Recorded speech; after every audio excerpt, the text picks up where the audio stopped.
And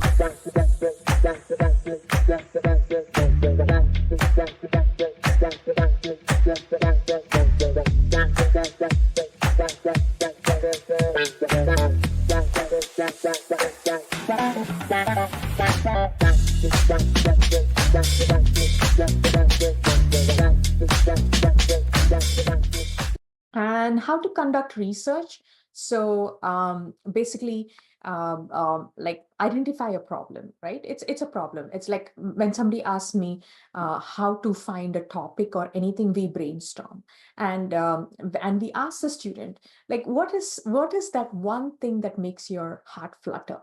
It can be their personal story, or it can be any topic that they are interested in. That's good enough, right? And also, if they're not very clear about the topic, we tell them zero in on the field, and later you can switch your topics. There are a lot of students who do that. Okay, so I have many students who made it a bit personal as well. I had a student who had ADHD, and he had to take Adderall or that medicine, and he wanted to know why he is like that and what is the brain neurons that made him like that. So he did research on the brain neurons and ADHD, and how the chemicals help with that, with the brain neurons and all that stuff. I had another student, her brother was autistic. So she wanted to explore if the jasmine essence, okay, essential oil can calm autism, but it's essential oil if it can really calm brain neurons. So that was something personal for her. Right, so they are all problem solvers. I had a student, Shraddha, who wanted to do research on the sea, under the sea organisms, how they help with the whole healthcare system.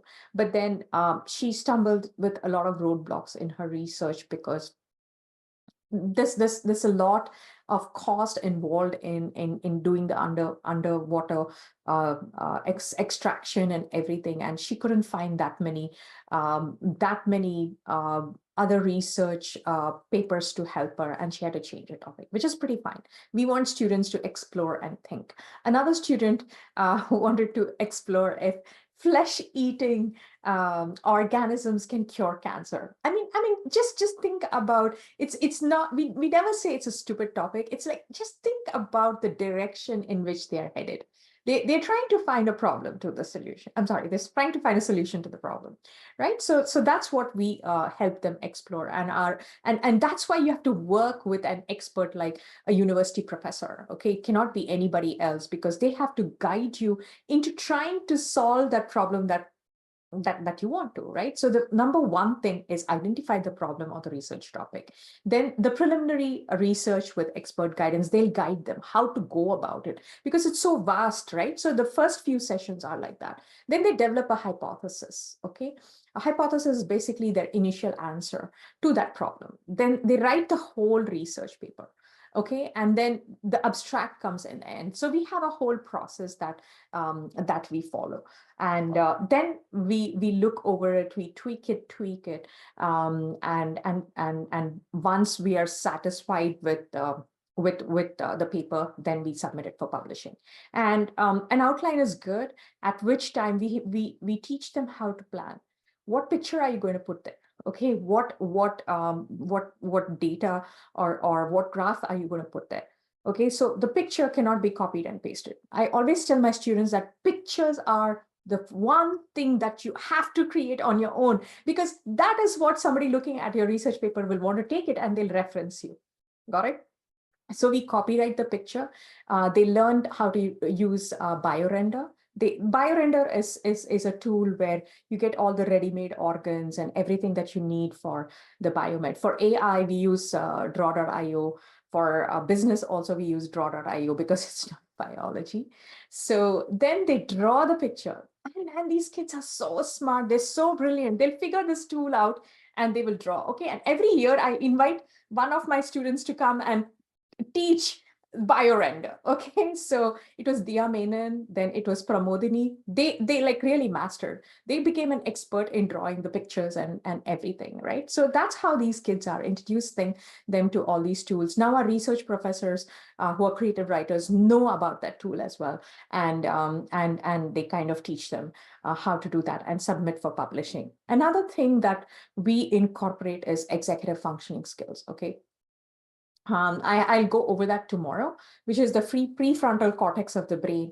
And we also help them with study skills and everything. So we know that the AP exams are coming up. So my expert, Anusha, who's the head of counseling, who runs my study skills passion project, is going to teach students, she's going to teach students how to prepare for the AP exam, like a little bit of strategy, like really, really helps. So we do a 360-degree coaching counseling when it comes to research. It's not like very dry where you come and only do scientific things. Okay. So identify, I'm just going to dig in deeper into each one of them. It's like identifying a research topic, right? Brainstorming it with pen and paper. That's what students do with the professor. Okay. And next, they conduct preliminary research where they answer the questions, the how, the what, the why. And I told you they need to review like 10 to 15 research journals. And some of them the research professor will provide, which is not like really available. And also we expect them to review only peer-reviewed research papers. It cannot be news sources, CNN or YouTube. Okay, so that's what it is. They only have to review journals that have been approved or are well established. Okay. And then developing the hypothesis. Hypothesis is your initial solution to the problem. We teach that. That's very, very important. The hypothesis, it's 250 words. We make them write the hypothesis, but they tweak a lot based on that. And of course, they write their research paper completely. But when they come to thesis defense, it's not the research paper that they go over. I teach them how to present. Okay, and they take the thesis defense and go and show it to their counselors. They have to schedule a call where the counselor, they go and present their thesis, the teacher, they go and present their thesis because it helps them with the recommendations. So that's something that we teach them as well. Okay, and submit for publishing. It's excruciating going through the submitting process. I literally stay on Zoom and I show students how to do tile by tile, what to put in and everything into that so that they can submit it for publishing. We ask them to include our email so that if any questions that arise about the research, they can answer them and we can help them answer. Okay. And yeah, so to summarize, this is the 5 steps. It's not as simple, but I'm summarizing it. Identifying the problem, doing preliminary research, developing the hypothesis, writing the research paper, thesis defense, and then submitting for publishing. These are the 5 steps that's required in the research process.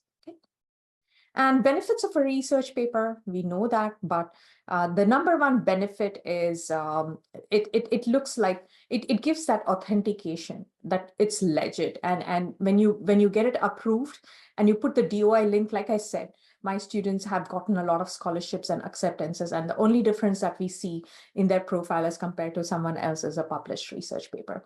And also you can use the research paper for STS Regeneron competition. Okay, you can use it for, I'm sorry, I forgot to change this. So you can use it for science fairs that get conducted anywhere else. You are the author. You can use it anytime, anywhere that's like kind of relevant to it. Okay.